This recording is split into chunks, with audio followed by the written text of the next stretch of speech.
Hello everyone, welcome back again new video medical वाला। दोस्तों कैसे हो आप सब लोग। तो आज दोस्तों हम जानेंगे लेट्रोस टैबलेट के बारे में, और जो कि आप स्क्रीन पे देख पा रहे होगे कि कैसे देनी है, किस परेशानी में देनी है, और क्या इस टैबलेट को लेने के बाद में माँ बन सकते हैं, बच्चा हो सकता है या नहीं हो सकता, वो सब हम बात करेंगे इसी वीडियो में। तो चलिए वीडियो को स्टार्ट करते हैं बिना टाइम गवाए। और तो इसका जो ब्रांड नेम है उसकी बात करें सबसे पहले, तो वो है स्टीमकोर 2.5। और इसकी मैन्युफैक्चरिंग कंपनी की बात करें तो वो है कोरोना। और इसका प्राइस जो आपको मार्केट में मिलता है 2.5 mg की टैबलेट का, वो है 164 रुपये। और इसकी 5 mg की भी टैबलेट आपको मार्केट में मिल जाएगी। अगर आपको डॉक्टर रिकमेंड करता है तो आप वो भी परचेस कर सकते हो। और बस mg का फ़र्क है, मतलब कि पावर का डिफरेंस है, बाकी दवाई सेम ही होती है। ऐसा कुछ डिफरेंस नहीं है कि इसमें कोई और दवाई है। तो ये चीज़ यहाँ पे क्लियर होगी। तो चलिए अब बात करते हैं कि आखिर ये लेट्रोजोल है क्या। तो दोस्तों लेट्रोजोल की बात करें तो ये एरोमेटेज इनहिबिटर दवा है। और इसका इस्तेमाल महिलाओं की कई तरह की परेशानियों में किया जाता है। जिनके ब्रेस्ट कैंसर हो जाता है, मतलब कि जिसके स्तनों में कैंसर हो जाता है, उनको ये दवा दी जाती है। तो इस दवा को देने के बाद में उनका जो ब्रेस्ट कैंसर है वो कम होने लगता है। तो ये जो दवा है ये महिलाओं में पाए जाने वाले हार्मोन एस्ट्रोजन को ब्लॉक कर देती है, कम कर देती है काफ़ी। जो महिलाएं प्रेग्नेंट नहीं हो पा रही हैं, कंसीव नहीं कर पा रही हैं, तो उनमें ये दिया जाता है। कुछ महिलाओं के अंडाशय में जो अंडा होता है वो प्रॉपर क्वालिटी का नहीं बन पाता है, और ओवुलेशन टाइम पे नहीं होता है। ओवुलेशन को लाने के लिए इसका इस्तेमाल किया जाता है। इस अंडे अंडे की क्वालिटी को इम्प्रूव करने के लिए भी इसको दिया जाता है महिलाओं में आईवीएफ डॉक्टर या फिर गायनोकोलॉजी डॉक्टर के द्वारा। इसके अलावा जिन महिलाओं को पीरियड्स नहीं आते हैं तो उनको भी दिया जाता है गायनोकोलॉजी डॉक्टर के द्वारा। इसके अलावा काफ़ी महिलाएं ऐसी होती हैं जिनको हैवी ब्लीडिंग होती है, तो हैवी ब्लीडिंग की समस्या में भी देखा जाता है, कई बार इसको दिया जाता है।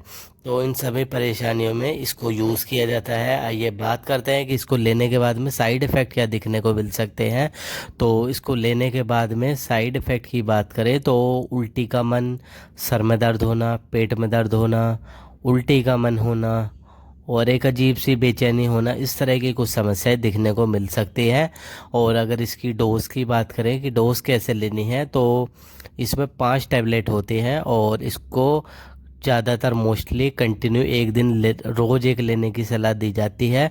और इस टैबलेट को पीरियड्स आने के 2 से 3 दिन के बाद ही इस्तेमाल कराया जाता है। मतलब पीरियड्स आने के बाद में जो दूसरा तीसरा दिन होता है, जब से शुरू करके और कंटिन्यू 5 दिन तक इसको लेने की सलाह दी जाती है, उसमें काफ़ी अच्छा काम करता है। और जिन महिलाओं को अंडे की क्वालिटी अच्छी नहीं बन रही है, और प्रेगनेंसी की समस्या है, प्रेग्नेंट नहीं हो रही है, कंसीव नहीं कर पा रही है, तो उनको काफ़ी मदद मिलती है, और प्रेगनेंसी के चांस इससे बढ़ जाते हैं। तो इन सभी परेशानी में इसको दिया जाता है। और जो और अदर परेशानी बताइए उनमें भी सुबह शाम भी चलाया जाता है किसी किसी में। तो कोई फिक्स नहीं है कि भाई सुबह शाम लेना है। तो कंडीशन के ऊपर डिपेंड करता है, पेशेंट की एज के ऊपर भी डिपेंड करता है। तो इसलिए अपनी मर्ज़ी से इसका इस्तेमाल बिल्कुल भी ना करें। अगर इसको लेने के बाद किसी तरह की भी कोई भी दिक्कत हो रही है तो डॉक्टर से ज़रूर से मिले जाकर डॉक्टर को बताएं। इसके अलावा किसी तरह की और दवाइयाँ चल रही हैं, आयुर्वेदिक हो, होम्योपैथिक हो, किसी और भी तरह की कोई गंभीर समस्या है, तो डॉक्टर को ज़रूर से बताएं। तो ये अंडे की क्वालिटी की समस्या और कंसीव ना कर पाने की समस्या के लिए सिर्फ इस टैबलेट को ही नहीं दिया जाता है, इसके अलावा कुछ और अन्य दवाइयों का भी इसमें बहुत बड़ा रोल होता है।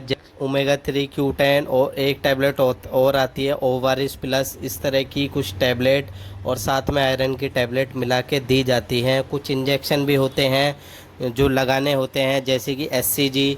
तो इसलिए अपनी मर्ज़ी से इसका इस्तेमाल ना करें। और ऐसा नहीं है कि ये जो मैंने दवाइयाँ बताई हैं ये भी चलनी हैं, तो ये भी जो है कंडीशन के हिसाब से कम या ज़्यादा होती रहती है।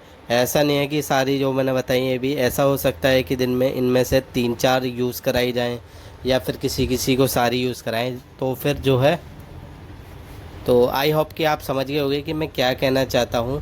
तो तो ये थी इसके बारे में जानकारी। और अब बात करते हैं कि किन लोगों को मतलब किन महिलाओं को ये नहीं लेनी चाहिए। तो एक तो प्रेगनेंसी में नहीं लेनी चाहिए, और इसके अलावा जो ब्रेस्ट फीड कराते हैं उनको भी नहीं लेनी चाहिए।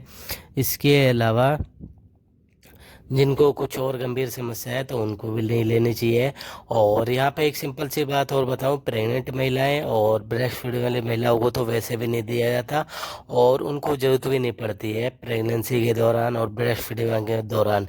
इसकी अगर ज़रूरत पड़ती है तो वो तभी पड़ती है अगर प्रेगनेंसी कंसीव नहीं हो पा रही है, तब उस कंडीशन में दी जाती है। तो वैसे बाई चांस अगर ज़रूरत पड़ भी जाए ब्रेस्ट फीडिंग के दौरान या फिर प्रेगनेंसी के दौरान, तो डॉक्टर को बताएं फिर, और दिया ही नहीं जाता वैसे तो, बट डॉक्टर देखेगा, हैंडल करेगा जैसे भी है। तो ये थी इसके बारे में पूरी इन्फॉर्मेशन जानकारी। आई होप कि आपको अच्छी लगी हो जानकारी। अगर आपको वीडियो अच्छी लगी हो तो वीडियो को करना है लाइक, चैनल को करना है सब्सक्राइब। तो मिलते हैं नेक्स्ट वीडियो में, तब तक के लिए टेक केयर, बाय बाय।